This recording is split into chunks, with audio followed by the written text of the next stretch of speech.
Okay, everybody, this video is going to cover the problem set at the end of chapter 21, the Enolate chapter. Please try these ahead of time. Don't just watch the video without trying them first. Okay, let's start. So, first one, this enolate has already been formed, right? So there was a base that deprotonated. We already have the enolate. We're going to go straight to the SN2 alkylation. So this will be my nucleophile that attacks here and displaces the bromine. So my product will be 1, 2, 3, 4 bromine, right? And I still have one proton here. Now, this proton is now even more acidic all by itself, and it will continue to be deprotonated in the presence of base, right?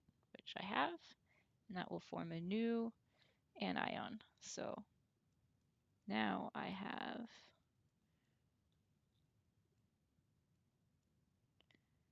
1, 2, 3, 4 bromine and an anion. Now, this nucleophile could find another molecule of the dibromide, but more likely is that it will react with the one that is right here, displace this bromine, and create a cycle, a ring. So I have 1, 2, 3, 4 carbons, and that product then will be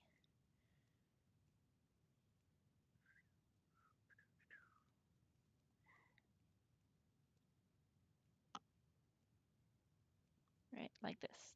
1, 2, 3, 4 carbons. So that's the final product of this one. Okay, synthesis practice. So we have to synthesize this structure. That's going to obviously use enolate chemistry. So the question is, do we want to start with acetoacetic ester or a malonic ester? So let's look at our R group here. It is a CH3, not an OH. So we're going to want to start with acetoacetic acid. So that is this. We're going to want one with a CH3. And I don't really care what's on this side. So this will be my leaving group, and this is the part that's going to end up over here. All right, so now let's start adding some alkyl halides. First, I need to create my enolate with a base. I'll just use a generic OR base. And then I will add my first alkyl halide. I have 2 to add. I've got this one and this one. I don't think it much matters which one you add first. I will add the forked one. Let's try, right? So that is 1, 2, 3, 1, 2, 3. Yep. Okay, so that will form the first addition product. Still have this one proton, 1, 2, 3, and fork. Okay, so that will be the first alkyl halide. Now let's add a second alkyl halide.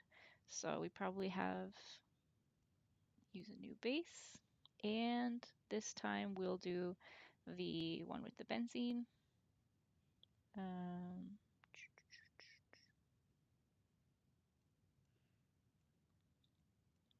Like that. Okay, so then we will have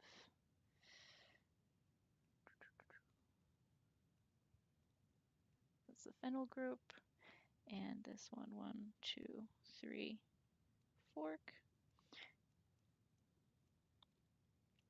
And we still have that ester group right here. But we don't want that ester group, right? That's not here. So we're going to do decarboxylation. We cannot decarboxylate an ester. We have to decarboxylate a carboxylic acid. So how do we get from an ester to a carboxylic acid? We have to do hydrolysis.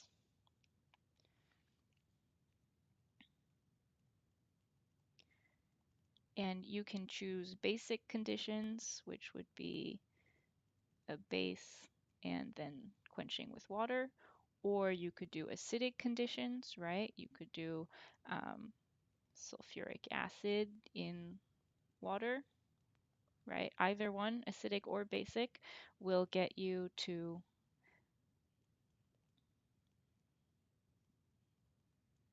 the carboxylic acid, still with our groups here, phen 1, 2, 3, fork. And now that we have this structure, now we can decarboxylate by just giving it heat, and that will give our final product.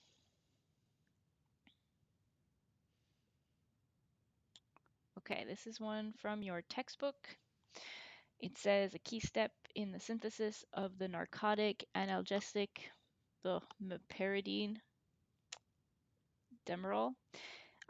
We have to convert phenylacetonitrile to X, X being mystery compound over here. But they give us the steps.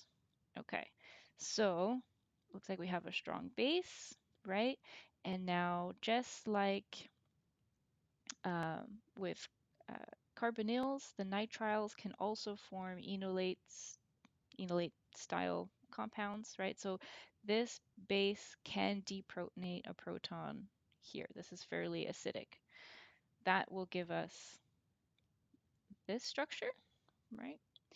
And now we have our nucleophile that's going to attack uh, this amine with 2 chlorines on it. So it's going to attack over here and displace one of the chlorines. So our first addition looks like this. So the nitrile, and then we have 1, 2, amine. It's 1, and it's got 1, 2 chloride. Right? Now we're going to have, remember, they actually gave us 2 equivalents of the sodium hydride. So sodium hydride again is going to deprotonate over here. Let's draw it in, right? There's still 1 proton here. That's going to be deprotonated and form, yeah, mother.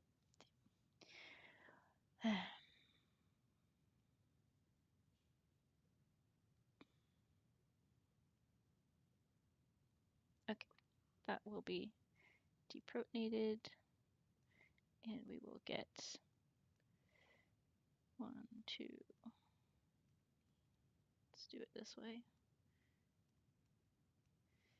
Right, we're going to get that negative charge there. It is going to be our nucleophile. So let me do it the right color. Okay, and it'll displace a second chlorine.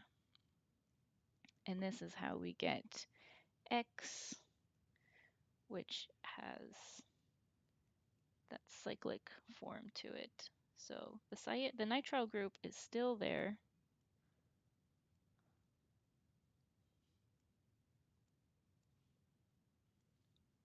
Okay, right, we have 1, 2 on each side here.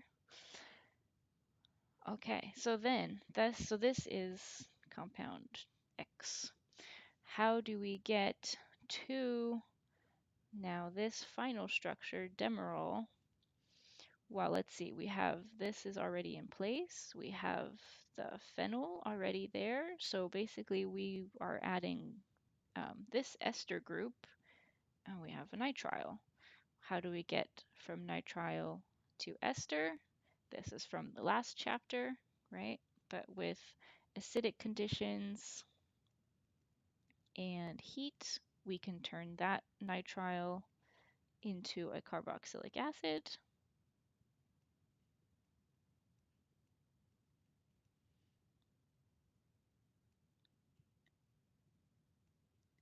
This group is unaffected.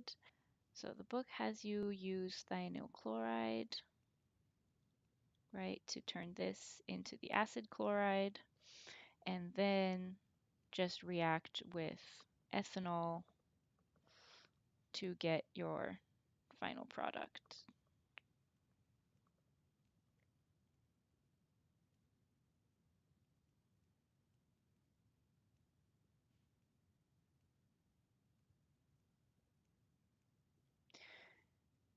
Now, if you wanted, you could go straight from the carboxylic acid and do an esterification with acidic conditions. You would probably also protonate your amine over here, but you could quench it later.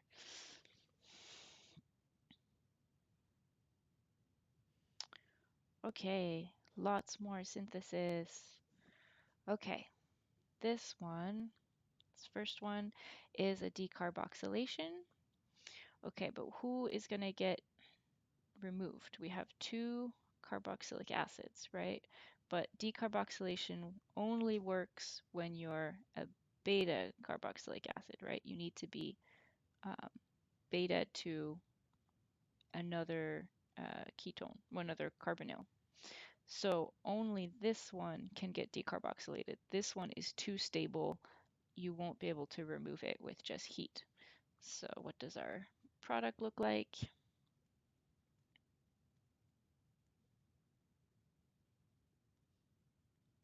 This ketone is intact and this carboxylic acid is intact. Next question. We have LDA, right? So this would make a kinetic enolate, but really we don't have the option here. There's no proton to deprotonate on this side. We can only deprotonate over here. So we're going to deprotonate here and then add an ethyl group.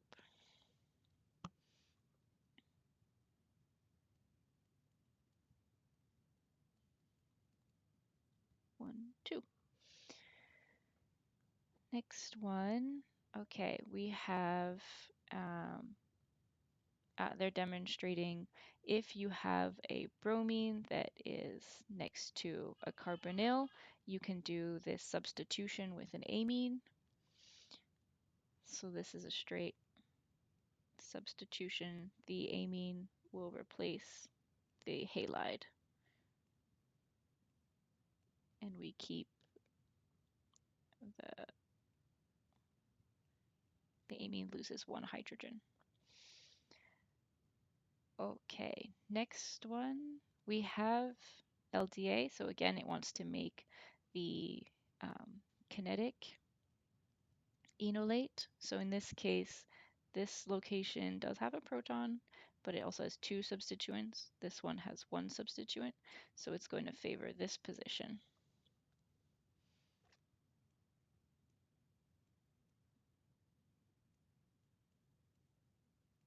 And again, 1, 2, like that. Okay, here we are doing a bromination under acidic conditions, right? This is acetic acid. So if it's acidic conditions, we only brominate once.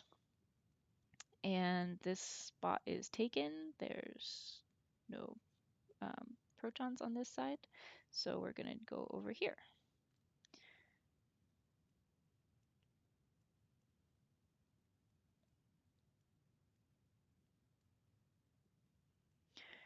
And then the second step is this reduction, right? This is one of those, don't have to know the mechanism, but you should recognize it. That will reduce a halide that is next to a carbonyl. So the final product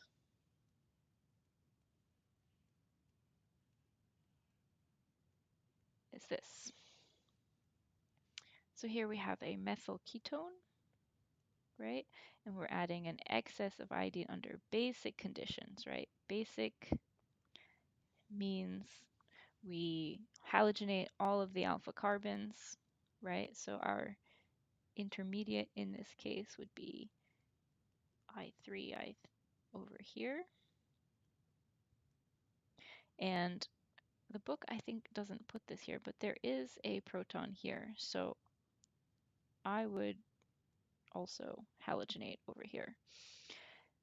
Then what you should recognize is when you have this 3 halogens, right, this falls off, and that's how you get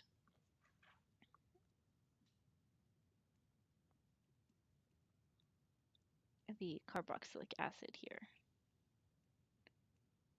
But again, I would have an iodine here. I'm not sure why the book doesn't. Next one, okay, we have nitrile on this side, and here's our halide, and we're just adding a strong base, right? So it's going to deprotonate alpha to the nitrile, right? So it's going to deprotonate over here, and then this will do an intramolecular cyclization, tack over here to displace this chlorine. So how many carbons is that? We're going to have 1, 2, 3, 4, 5, 5 carbons. Oops.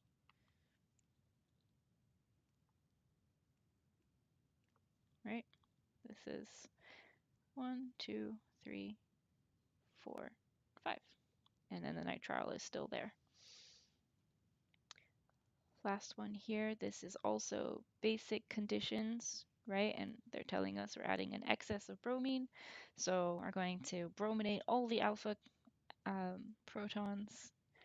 Where are they? There's 2 here, and there's none on the other side, right? There's none on this side. This is a tert-butyl group. So this just stays, and then here we get 2 bromines. Okay.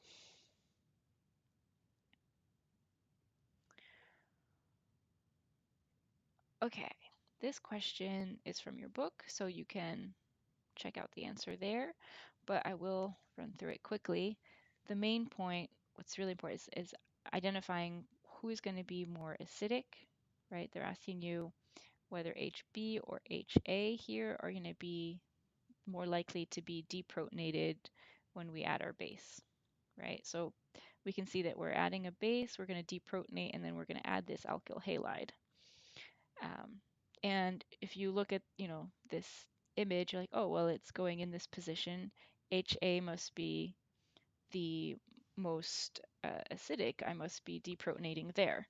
But that's actually not the case. And this is going to lead into our next chapter, because this is a question where you have a sort of conjugated enolate that could form here, right? So if you deprotonate HA, let's say I remove HA over here, I get a negative charge, right? But I'm a negative charge on this double bond. I cannot go here, and I cannot move on to this double bond. I'm already on the double bond. So there is no conjugation for me here. So this is not a stable anion, and this will not deprotonate. Instead, you will deprotonate HB, right? So now if I deprotonate HB, I'll form a negative charge here. And now this actually does have a variety of conjugation that it can do. So first of all, it's right next to this ester, which is an electron withdrawing group, right? So that stabilizes the negative charge, because it could go here and here, right? But it has another conjugation pathway because this double bond is here, right? So it can go here, that double bond can move here, and now it's actually in resonance with the ketone on the other side. Okay, so so deprotonating HB is definitely going to be better, more acidic, it has more resonance stabilization.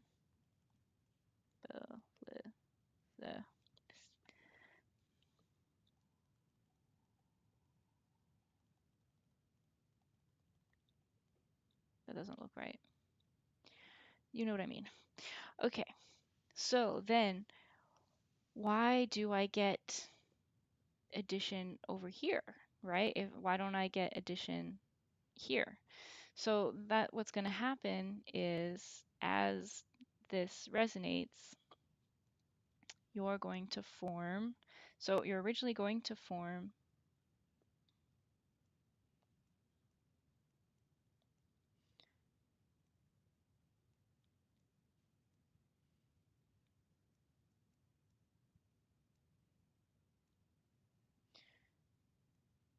that anion there, right? But it is going to do conjugation, and one of its resonance structures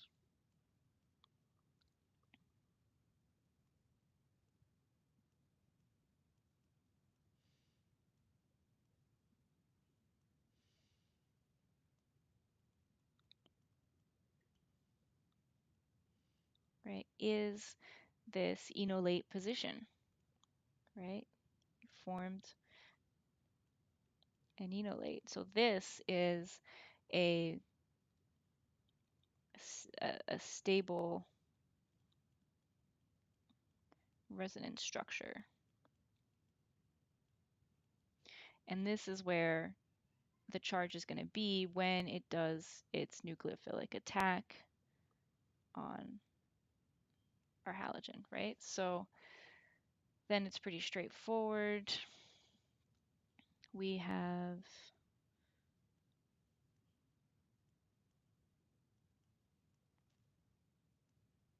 oops, I forgot methyl group there. Sorry.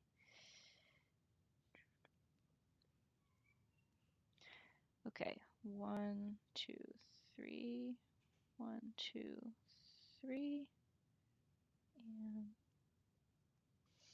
okay, and there's still a proton here, right? Remember, there was always one, there's always proton A.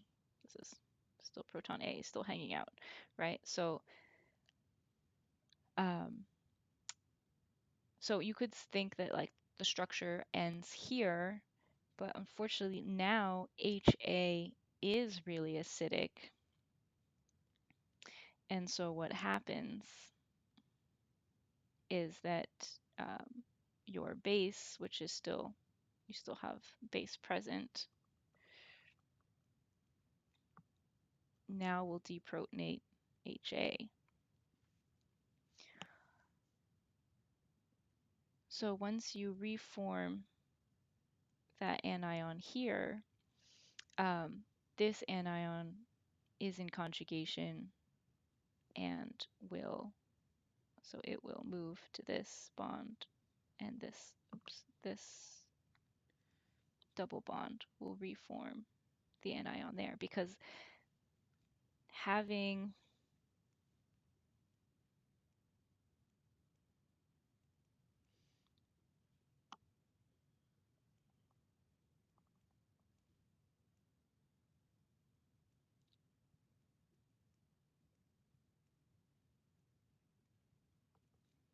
right, having the anion here is where it's most, um, this is a stable spot for it. And so you want to reform this conjugated network and re-put the negative charge here. That's when it gets quenched with the water and you get to your final product.